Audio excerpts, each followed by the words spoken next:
Hi, I'm Jeanette Roche. This is Bridge City News. Here are some of the top stories we've been following. Alberta enters stage 2 of its Open for Summer plan. Plus, a Lethbridge City Councillor enters the mayoral race. And Prime Minister Justin Trudeau leaves Canada for the G7 summit. Your nation, your province, your southern Alberta. From the heart of Lethbridge, it's Bridge City News. Thanks for joining us. Today marks the reopening of Stage 2 of Alberta's Reopen for Summer three-part plan. With that, many of Alberta's COVID-19 public health restrictions have been eased. Carson Marzouk has the details on how local businesses and organizations are feeling with the reopening. Alberta's Open for Summer plan is moving ahead with more COVID-19 public health restrictions being lifted province-wide. Included in Stage 2 is the reopening of in-person dining with up to 6 people per table. A local restaurant in Lethbridge says they are excited to be reopening again to the public. What we're expecting is, some busy environments. So, full rooms. We have both of our patios rocking now, and so whether it's rain or shine, we'll be able to have people in the building and people can come out, visit, and have fun with their friends. All prior COVID-19 protocols remain in place for people dining inside of restaurants. Also on the list is the reopening of gyms and fitness centers. However, the Cor Van Ray YMCA has chosen to hold off with a grand reopening set for July 2nd. With Stage 2 restrictions, we're looking at booking in the fitness areas as well as holding group fitness classes. In the pool as well, lane swim will be available, public swim will be available to 1/3 our capacity, so still with a booking system. And the gymnasium will be holding drop-in activities for families. Along with the reopening of indoor recreation centers, indoor and outdoor swimming, pools, and spray parks are able to open, including Stan Seawick Pool. Henderson Outdoor Pool is expected to open in late June to early July. We're still working out the fine details about what the capacity will be at Henderson. Right now, we're opening similar to last year, so you would book online and reserve your spot. You'll come in for your swim time. You'll be asked to leave at the end of your swim, and then another group will enter. So much the same as last summer. In order to reach the third and final stage of lifting restrictions, 70% of Albertans need to at least be partially immunized. For Bridge City News, I'm Carson Marzouk. Other health measures lifted today include outdoor gatherings up to 20 people, funeral services and wedding ceremonies of up to 20 people, places of worship and retail stores up to 1/3 of fire code capacity, outdoor concerts and festivals up to 250 people, entertainment venues including movie theaters, casinos, and museums are being allowed to open at 1/3 capacity, and there are no longer any restrictions on youth and adult sports. However, distancing and masking requirements still remain in effect throughout the province. The Alberta government announced recently they've given out 3 million doses of the COVID vaccine. So does this mean the next stage of reopening could be coming along very shortly? We asked our legislative correspondent Tyler Dawson to weigh in. So the next round is coming, 3 million doses given in Alberta. They're saying that this is really what's going to make the difference and get everyone out of the pandemic. So, it's good news no matter how you look at it. The federal government, I should say, also announcing something like 7 million doses of Moderna coming over the next month or so. So we are going to be flooded with vaccines in the next little while, and hopefully that will really mean that the Alberta government sticks its reopening plan. They're sort of planning on early July for things to be back to normal. There hasn't been much talk about moving that up, but I guess we'll have to see how the vaccination schedules go. Catch the full interview with Tyler Dawson coming up after the business news. And speaking of Alberta reopening, we want to hear from you on this one. We're asking viewers in our poll question this week, do you think Lethbridge will have whoop-up days this summer? Yes or no? Visit bridgecitynews.ca to give us your answer, and we'll share the results with you during our newscast on Friday. Alberta Health Services says response to COVID-19 vaccination blitzes in Calgary and Edmonton hasn't been great so far. People who haven't received their first dose can get a shot without making an appointment. Yesterday, 168 people dropped in at the Edmonton Expo Center. Last weekend's walk-in clinic in Northeast Calgary had 5,000 doses of vaccine, but about 2,000 were given out. Celine Tash of Alberta Health Services says the agency is looking for other ways to ramp up vaccine uptake, including extending hours at walk-in clinics past 6 p.m. Canada's mass vaccination campaign against COVID-19 continues to produce results. The country's infections are now at the lowest level since last September. The 7-day average of new cases sat at 1,611 as of yesterday. That's down by a third from a week ago and down 82% from the third wave peak in the third week of April. At that point, there were more than 8,000 cases per day on average. Canada's rate of new infections also fell below the United States for the first time in 2 months. It came as a surprise to many people of Lethbridge on Facebook yesterday. News quickly spread that Lethbridge City Councillor Blaine Higgin is running for mayor in this fall's election. And now he has made it official as of Thursday morning by filing his nomination papers. BCN's Naveen Day was in attendance at Higgins' campaign launch and has the details.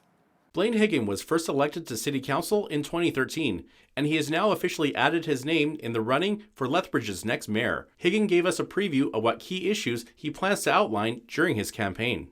Resolutions we can all live by, including plans to increase our community's affordable housing stock and to ensure sustainable development and growth and improved safety, number one, improved safety throughout the city, increased efficiency in city operations, and a plan to develop and construct a third bridge we desperately need. One divisive issue in Lethbridge has surrounded the presence of a supervised consumption site in the city. Higgins says that should the province want to open an SCS in the city again, he would want to see that it is operated correctly. If something is needed, make sure it's in the right place, make sure it's staffed by individuals that are operating it in a fair and trustworthy way, and that's the most important thing.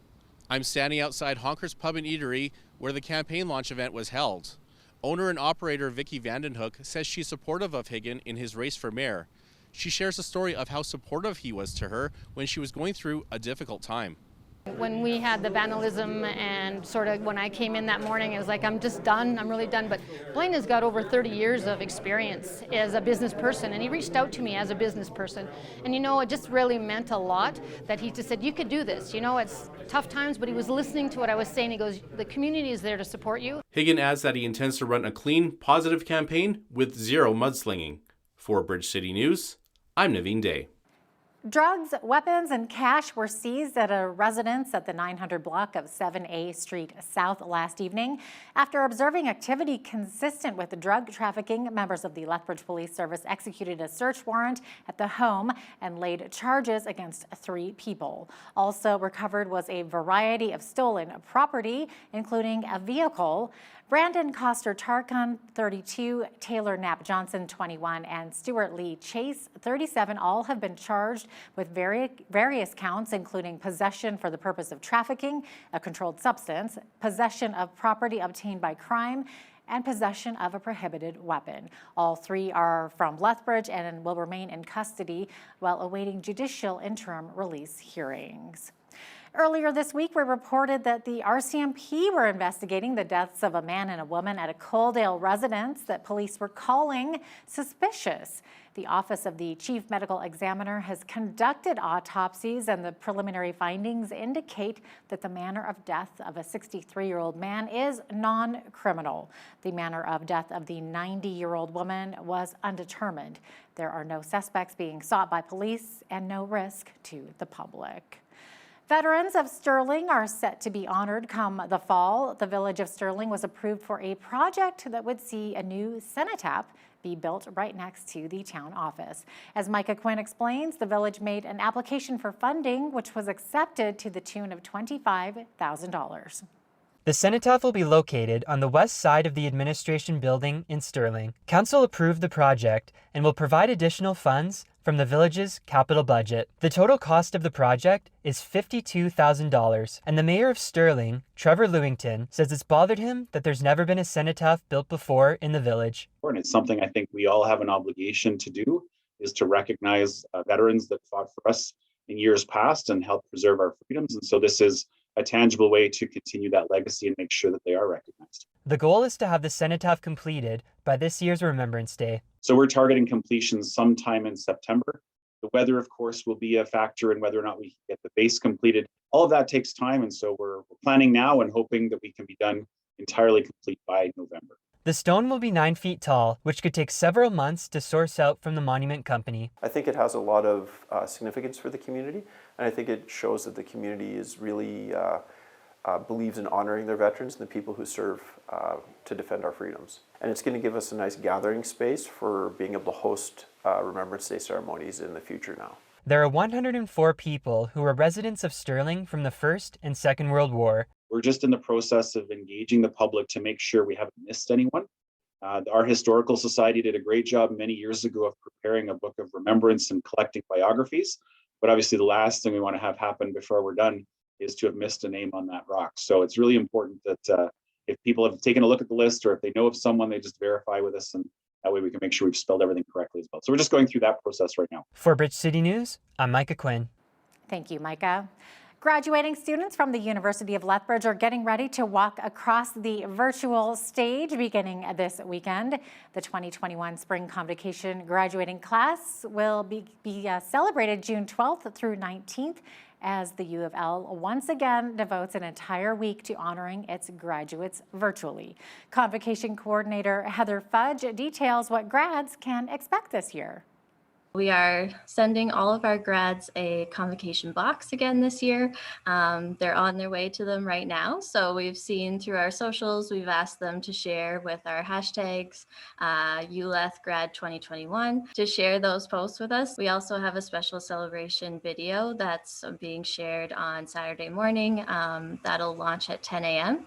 And throughout the week following, we'll have student stories being shared on our website and through our social platforms on Facebook and Instagram. A total of 1,475 students will graduate this spring. A new partnership with Lethbridge College will provide trades students with a new training opportunity. A 5-year partnership between the college and Southland International Trucks will give students access to an initiative called Tech Empowerment, which supplies training equipment, advice, and insight into opportunities available to aspiring technicians. Lethbridge College is one of the first Canadian post-secondary institutions to become a tech empowerment partner. Southland will also be supplying GPS access to 2 rental trucks' live data information to enhance the college's heavy-duty training. A court application has been filed against Alberta Health Services, Health Minister Tyler Shandro, and Chief Medical Officer of Health, Dr. Dina Hinshaw. The injunction challenge has been filed by Grace Life Church, its pastor James Coates, and 3 of its congregants to force the government to return the building and the grounds of the church back to its owners. On April 7th of this year, RCMP entered the property under the direction of AHS and put up 3 layers of fences and barricades around the building and surrounding property. According to the Justice Center for Constitutional Freedoms, who represents Grace Life Church, the Alberta government has possessed the church building and kept the doors guarded for over 2 months. Really, at this point in time, it's clear that this has nothing to do with public health. This has to do with crushing dissent. You have a right to have an opinion under the Canadian Charter of Rights and Freedoms, a right to assemble and a right to worship. And obviously those rights are being infringed right now. Meanwhile, in 4 weeks' time, there's going to be a massive rodeo where literally tens of thousands of people from all walks of life gather to socialize and party in close proximity on the Stampede grounds. And that's going to be permitted to proceed. Meanwhile, the Premier and his cabinet meet at the Sky Palace out of the public eye to have dinner and wine and dine, and they have staffers there and people going in and out of the building, I'm sure.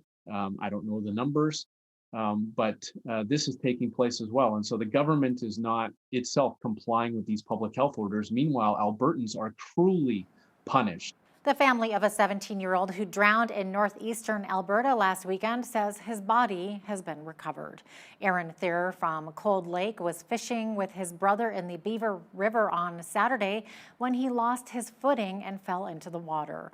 Residents searched for the teen and RCMP took over late Sunday. The family says his body was found last night. New Democrat MP Leah Gazan is calling on the federal government to recognize what happened at residential schools as genocide. In a motion to be tabled in the House of Commons on Thursday, Gazan is asking fellow lawmakers to unanimously deem the institution's history as the systemic destruction of a cultural group, saying there is no reconciliation without proper acknowledgement. There is no legal definition in international law for cultural genocide.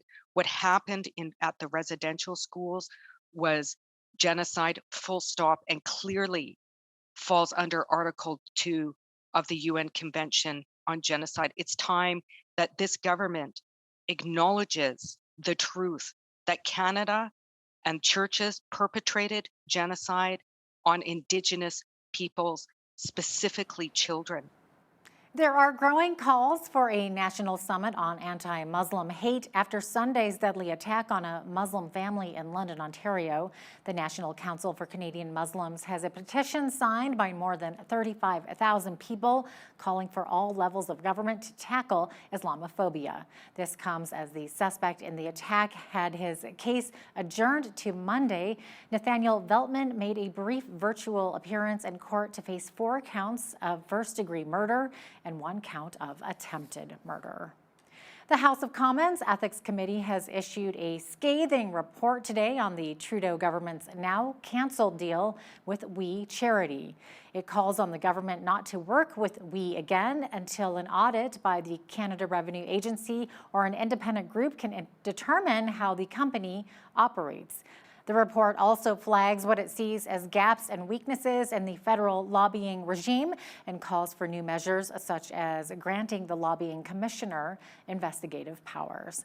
Prime Minister Justin Trudeau has left Canada for a G7 summit. Trudeau took off from Ottawa and is to arrive in Cornwall, United Kingdom, for a 3-day gathering with G7 leaders. He will then travel to Brussels for a NATO summit, followed by a meeting between Canada and the European Union. A New York congressman says Prime Minister Justin Trudeau and President Joe Biden will discuss plans to reopen the Canada-U.S. border when they meet on the margins of the G summit. Democrat Brian Higgins says the White House has confirmed the 2 leaders will discuss the matter either today or Friday. Higgins is one of the most vocal U.S. critics of the ongoing border restrictions. He's taking part in a panel discussion on the issue alongside Liberal MP Wayne Easter. A union representing 9,000 Canadian Border Service Agency personnel says Canada-U.S. border reopening plans are in jeopardy as their workers prepare for strike votes starting next week. The Public Service Alliance of Canada says its members will begin strike votes on a Wednesday and continue throughout the month. It says members have been without a contract for nearly 3 years. Well, southern Alberta saw some periods of rain today, but that should end this evening, leaving blue skies ahead. I'll have a full look at weather coming up after the break. Stay with us. Periods of rain should be ending this evening, making way for some beautiful sunny skies tomorrow, both this evening and into tomorrow. Looking a little bit windy, though. We're looking at 30 to 50 kilometer per hour wind gusts. Tomorrow, Friday, sunshine, nice clear skies. 18 degrees, though, so that's going to be the last day that we're going to be a little bit lower than our seasonal average high, which is 21 degrees. After that, it's clear sailing. Summer seems to be coming back. Saturday's high 24, 26 for Sunday, all the way up to 28 on Monday.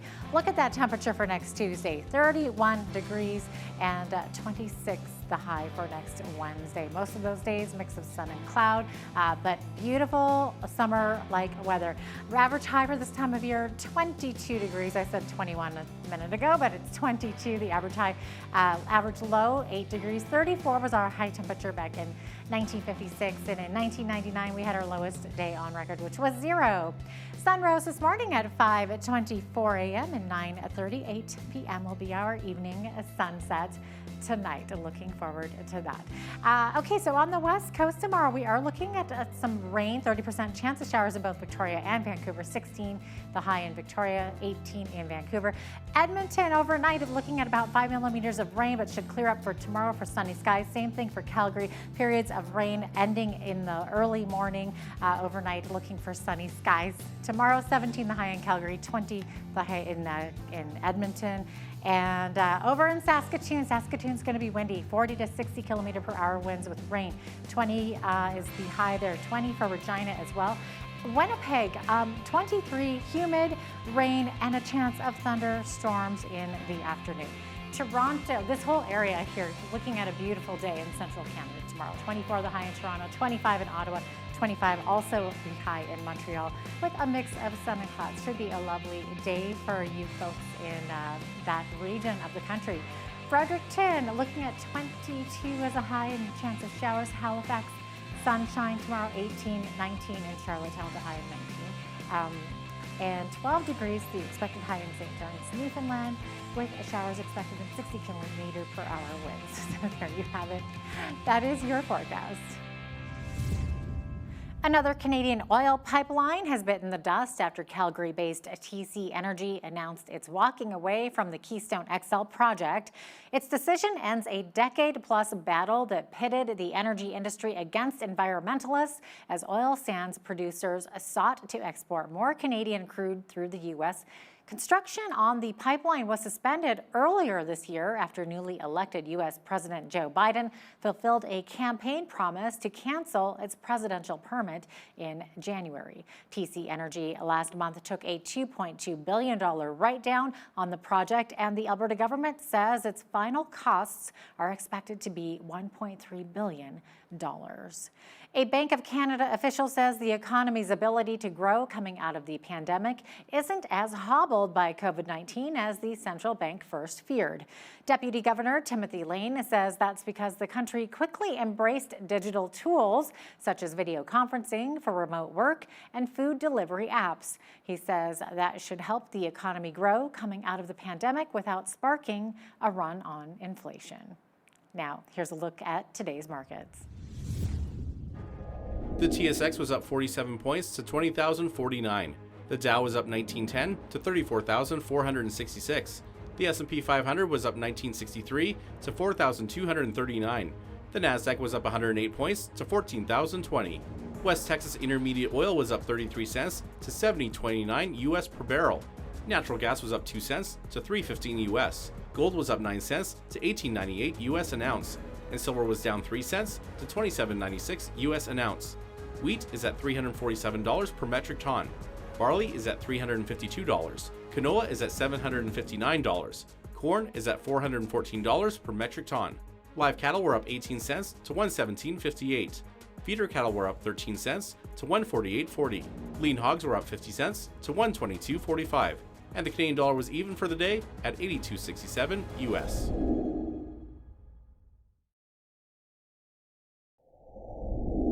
Recapping one of our top stories today, many of Alberta's COVID-19 public health restrictions were lifted as the province enters the second stage of a three-part plan to reopen by summer. Entertainment venues, including movie theaters, casinos, and museums, are being allowed to reopen at 1/3 capacity. Restaurants can seat diners inside rather than just on patios, and private social gatherings outdoors can have up to 20 people. There are no longer any restrictions on youth and adult sports. Up to 150 people are allowed at public outdoor events, and grandstands for sports and other entertainment can open at 1/3 capacity. After the break, we speak with our legislative reporter about Jason Kenney's unpopularity, Alberta's reopening plan, and so much more. Stay with us. So much happening in Alberta's legislature this week, between the Premier introducing a motion to hold a referendum this fall, to environmental issues, and then, of course, there's that infamous Sky Palace dinner he held on the rooftop. Here to discuss it all is our legislative reporter, Tyler Dawson. Tyler, welcome back to the show. So great to have you on. Thanks for having me. Of course. So Jason Kenney has said, of course, he's sorry for the Sky Palace dinner that he held where it appeared that he wasn't social distancing. And he got a lot of pressure from within his own caucus, didn't he? Tyler, were you present for this apology as he has now come out and apologized? Did you hear it? I'm thinking the opposition isn't buying it. Yeah, I mean, I've seen the press conference, the video where he's sort of expressed some contrition. It's sort of a classic scenario in politics. Where an apology 5 days ago or 6 days ago, whatever it is, really would have sort of nipped this in the bud, I think. But Kennedy sort of, stood firm for several days until, as you say, he started getting criticism, not just from caucus members, which of course we've seen several times over the past year or so, but from cabinet ministers as well, saying that they think he goofed and should issue an apology. And as for your other question, no, the New Democrats are not buying it. I have to give the New Democrats a bit of credit because they've come up with this moniker for the people who are there with Kenney, and they're calling them the liquor cabinet in question period, which, whatever else you think of this affair, is a darn good bit of political public relations, I would say. Yeah, totally. Has it come out yet who actually took these pictures or how they were taken?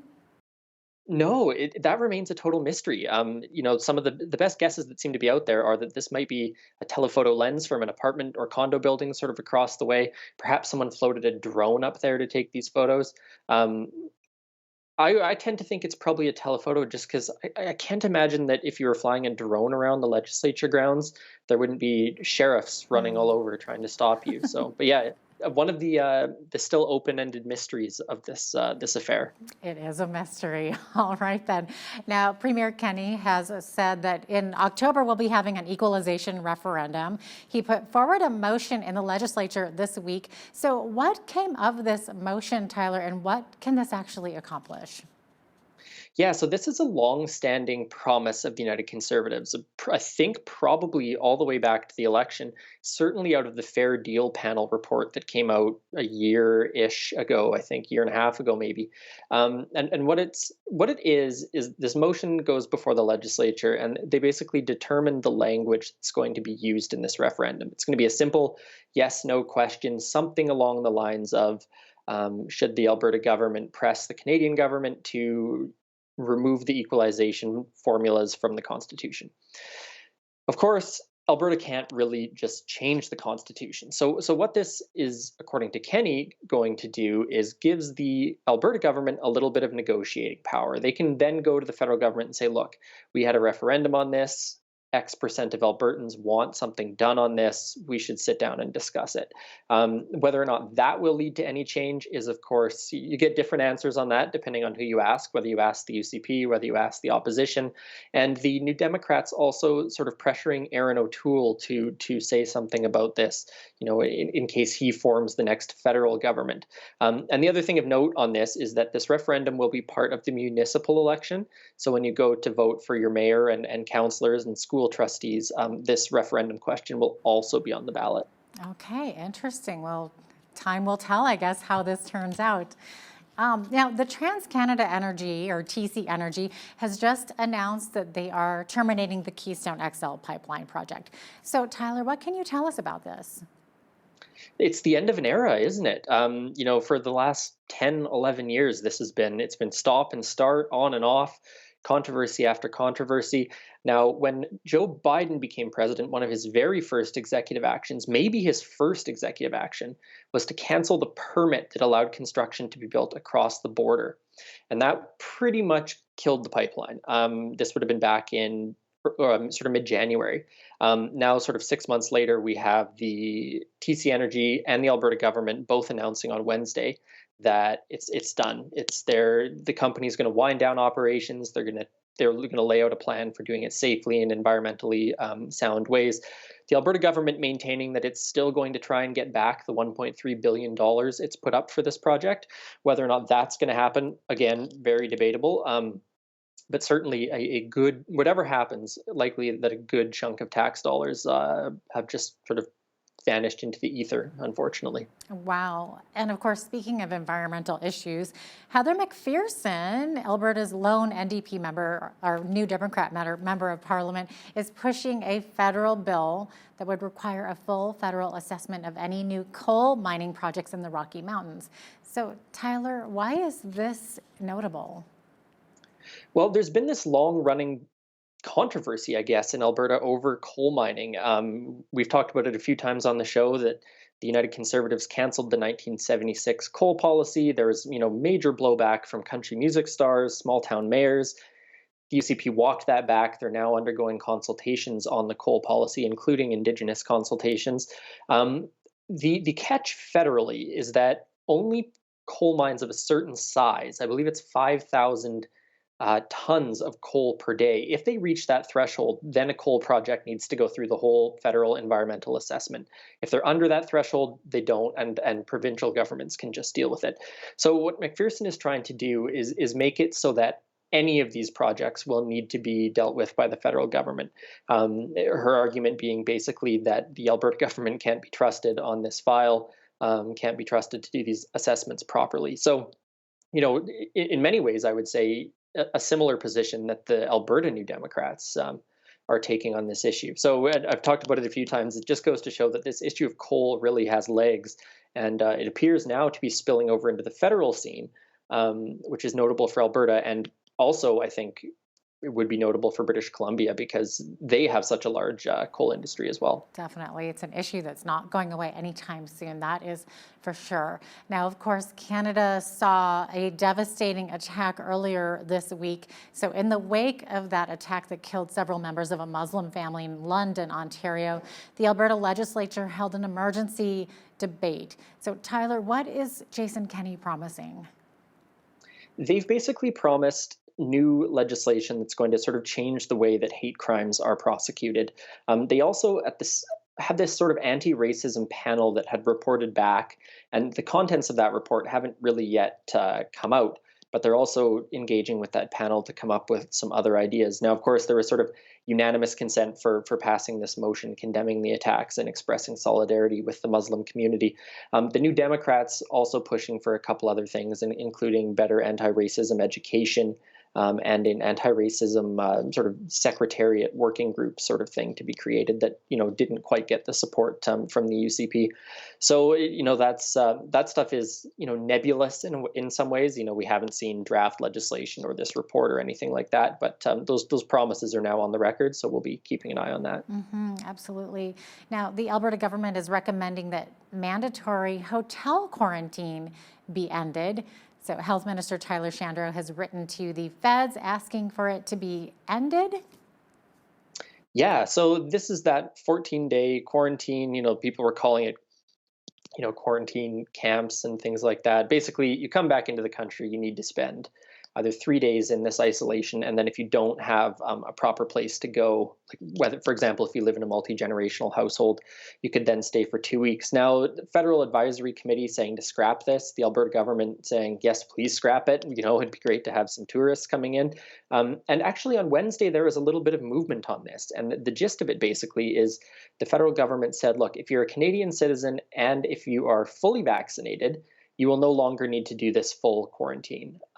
So there's been a little bit of a walking back on those restrictions. Of course, they don't apply to international travelers, so perhaps not a step quite as far as what the Alberta government had asked for.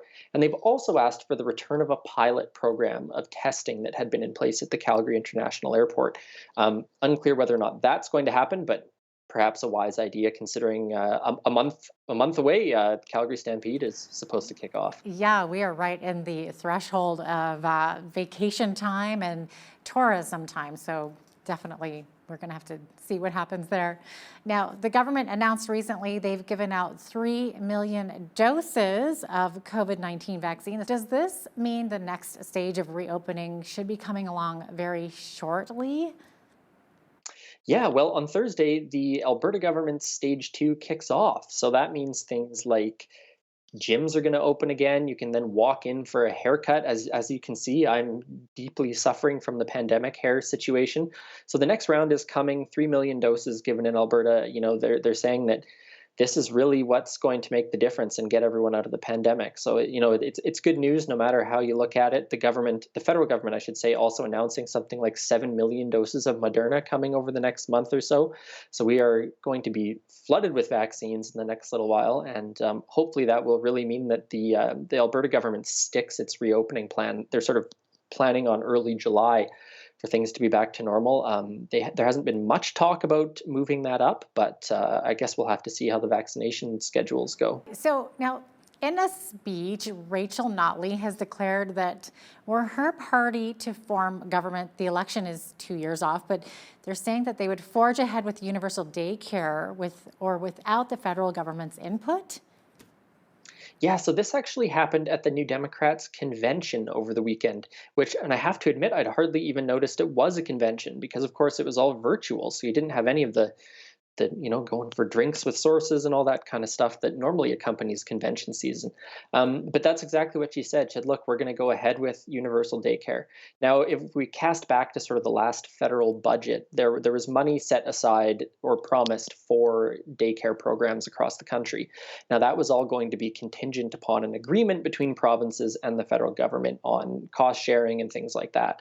But the New Democrats, of course, saying they're going to do it no matter what. Now, of course, that money is there, so it is likely they will manage to find an agreement if they do form government.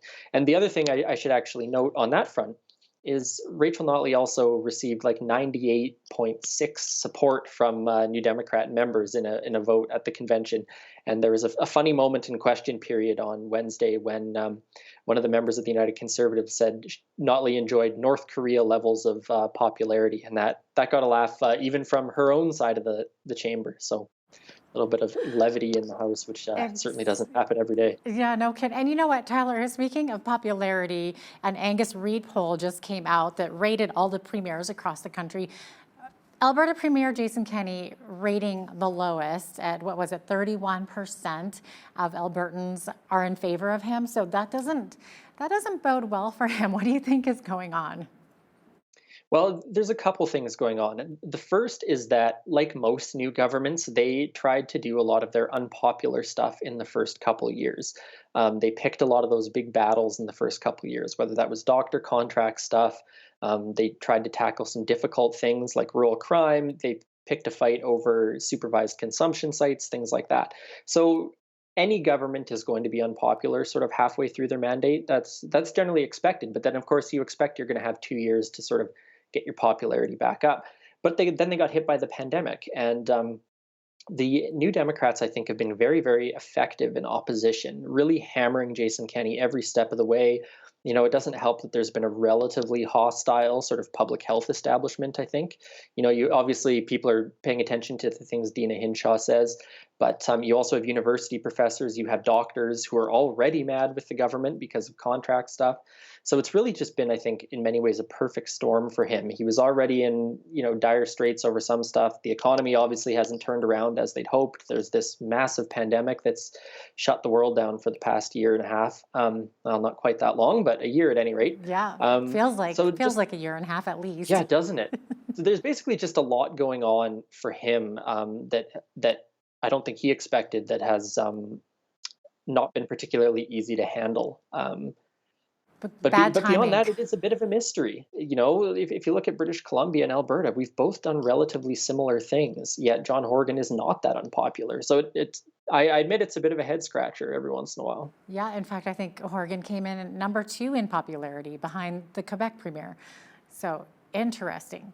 Okay, well, we have very short amount of time left, but here's one that's been in the media quite a bit. Edmonton pastor James Coates, who's made headlines for his arrest, has partly lost his battle in court. I guess a judge dismissed his challenge that the religious gatherings the restrictions on it were unconstitutional. So what's next in this case? Yeah, so it's a little bit of a complicated setup. So he had to put in an application to have the actions of AHS basically from his December ticket found unconstitutional. And the judge tossed that, basically saying that Coates tried to argue that this was interfering with religious liberty and things like that. And the judge basically said, no, religious people are, sort of subject to the same laws as everyone else. So what the judge didn't do was decide on the constitutionality of the public health orders themselves. So they will be coming back to court at the end of June to sort of discuss that further. Now, the political angle in all this, of course, is that Jason Kenney has found himself in hot water over this, even though it's not entirely his fault. Obviously, it is his government that put these public health orders into place. But Grace Life has been a real focal point for protest against the government's lockdown measures. So just a notable development in that case that, of course, has had international attention. Yeah, most definitely. It looks like we are out of time, though. Tyler, once again, thank you so much for being with us and sharing your thoughts. Thanks for having me. Today's interview is an incredible story of how God took these scattered pieces of a life of child abuse, poverty, human trafficking, and more, and somehow turned them into a life of joy and purpose. From Seattle, Washington, we are joined today by Christine Soul, a founder of Providence Heights, which is a nonprofit organization helping women and children in need. She is also the author of a book called Broken and Beautiful, which just came out in November. Welcome to Bridge City News, Christine. So great to have you on the show today.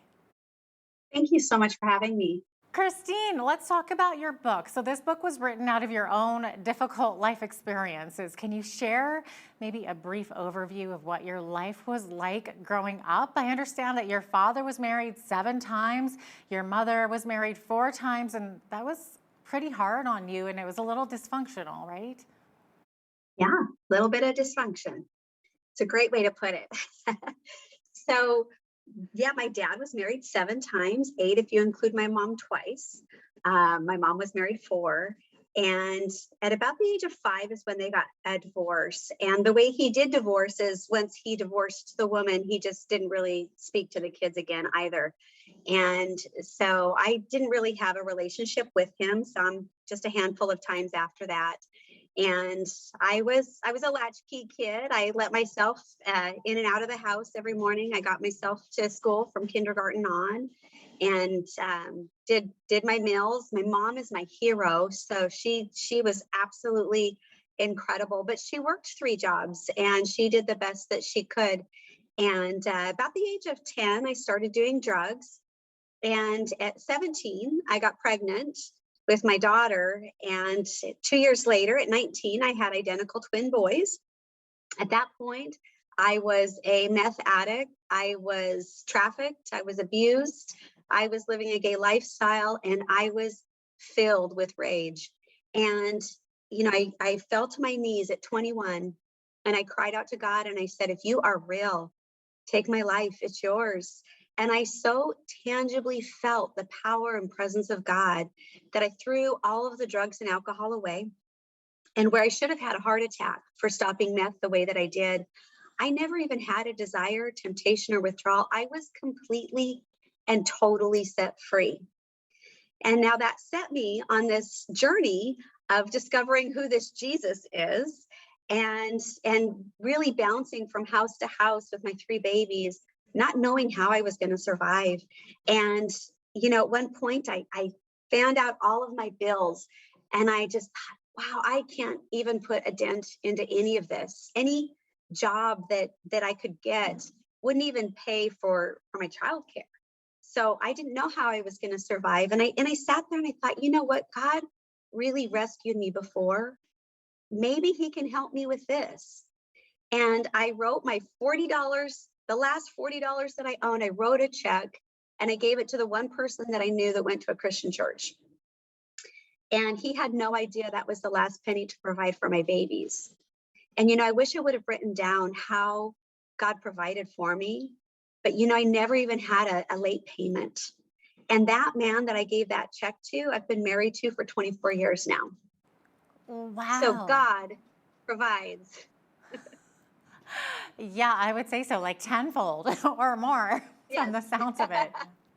That's amazing. So it's interesting that you kind of got involved with somebody from a church. What was your view of God as a child and as a young woman during this terrible time? Because I understand you were also a victim of human trafficking and of abuse as well. Yeah, that's correct. Yeah, my view of God, ironically, I always believed in God.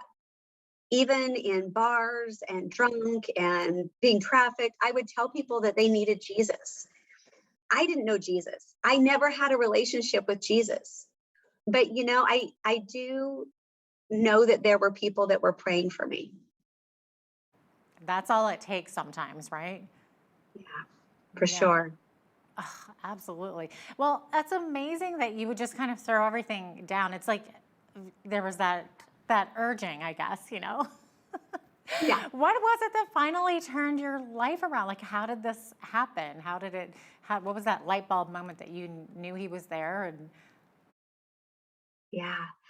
I think one of the big moments was just that I was in such a state of rage and despair. And honestly, if I didn't have my 3 babies, I don't know that I would be alive today.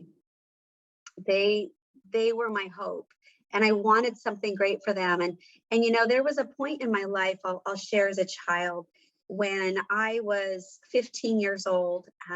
My sister ended up having an affair with my adopted dad. And I was the one who caught them, and I had to go and tell my mom, and it devastated her. And so she ended up taking me to a counselor. I got on antidepressant medication, and almost instantly I was preparing my suicide. And I was ready to commit to that. And I went for a walk, and I ran into this boy at my school, and he was just kind.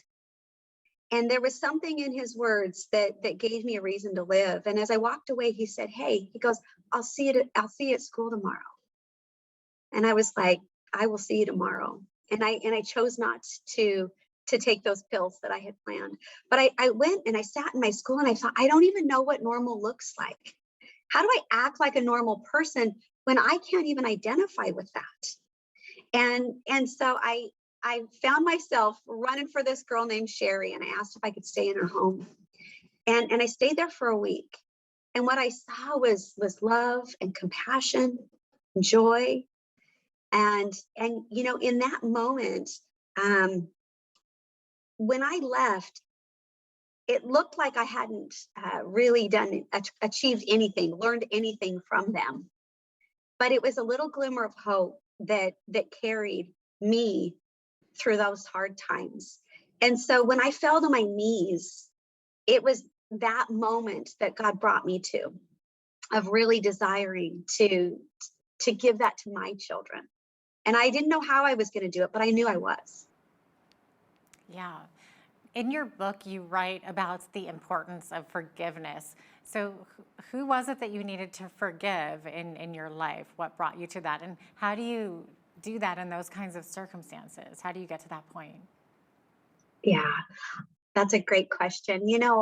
I think first and foremost, it's my father. A lot of brokenness there, and different fathers along the road. So that was great opportunities for forgiveness. But for the one that trafficked me, I think was the hard one for me. The others were pretty easy, but being trafficked was quite devastating. And the thing that I realized is that was a very broken man. And he is one that I still continue to pray for, want the best. And really just that he could find forgiveness, that he could learn to forgive himself for choices that he made. And I think it's one of the greatest things that holds us back from our destiny is unforgiveness. I know that there are many viewers that are in maybe not exact similar situations as that exactly, but possibly people are suffering from abuse and addiction, and a lot of people have no hope. What advice would you give to them, Christine? My advice would be to just trust in God. He will take, there's a scripture I love, it's Genesis 50:20, and people quote it all the time.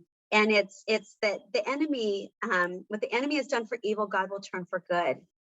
And I see a lot of people saying, well, God hasn't turned it for good for me. Well, keep reading. It says, for the saving of many lives.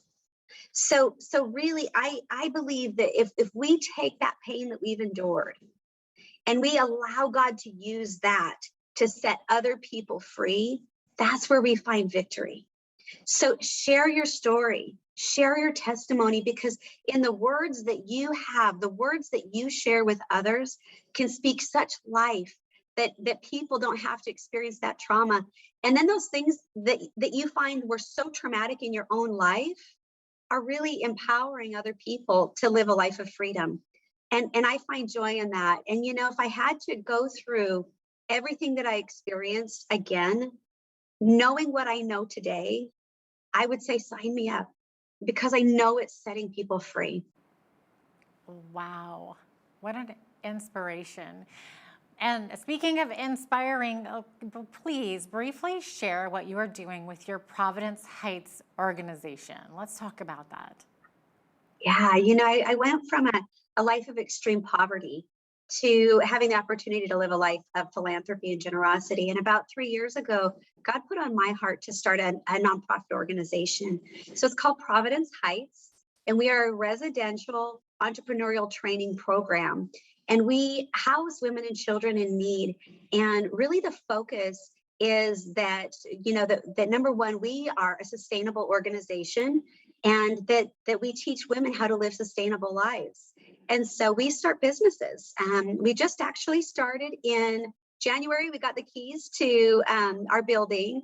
And in March, we housed our first ladies. And in 6 weeks, they started a coffee business. It's called Providence Coffee. And it's ran through another nonprofit organization called Providence Collective. And so they built the website, they did the marketing, the labeling, all of the wording for the product. And they are breathtaking women who have a hope and a future. And I mean, we have women who are doing QuickBooks now and who are learning Adobe Illustrator, and they're talented and they're creative. And so that's our first product that has just come out. We've just launched as of like weeks ago. And so that's what we're doing. We work on really their identity in Christ. And so we do personality testing. We have life coaches, strength finders. And so that's who we are. And these women are beautiful. And our real focus is that we're preventative. Statistically, women have 72 hours on the streets before pimps and drug dealers get to them. And, so if you want to end trafficking, don't let them enter the streets. If you want to end foster care, don't let kids don't let women enter the streets. If you want to end homelessness, drug addiction, don't let women enter the streets. Help them before they end up in a place where they're so far down the road that we can't get them back. Yeah. Who are these women that you're helping? Are these women who have been on the streets, who have been in abusive and drug addicted situations? Yeah, our main focus is prevention. And so these are women who are they could be your neighbor, they could be a friend, someone in your church, family member that's just trying to keep their head above water. And right now with COVID, there are so many women who are they look great on the outside, and on the inside, they're like, I don't know what I'm going to do. And so that's the women that we're looking for, or women who have come out of like Union Gospel Mission or different programs who are ready to make those changes. We want women who are determined to change the trajectory of their lives. Mm-hmm. Now, how can people help you in this? Yeah, the greatest way that you could help, number one, is if you know of women who could use this help, we want to embrace them, their family. The other way that you could help is just through donation, or if you go to providence-collective.org, then you can buy our amazing coffee. Okay. Oh, nice. And you were saying that you're actually sitting in one of the rooms that you have for your ladies, right? It's like a little bedroom suite, and it looks like a living room. It's very cozy and beautiful. So you help these women. Yes. And all of our furniture is donated from World Vision. Oh, wow. And then my understanding too is your book, Broken and Beautiful, all the profits are going towards Providence Heights as well to help these women. Yes. Okay. That's correct. That's amazing. Christine, you're such an inspiration, and bless you, and just keep doing what you're doing. Thanks so much for sharing your story with us today, Christine. Oh, thank you so much. Absolutely. Christine Soul is the author of Broken and Beautiful, available at www.christinesoul.com, and look them up also online at Providence Heights and Providence Collective too, right, Christine? That's right. Awesome. Thanks so much for being with us today. I'm Jeanette Roche on behalf of all of us here at Bridge City News. Thanks for watching.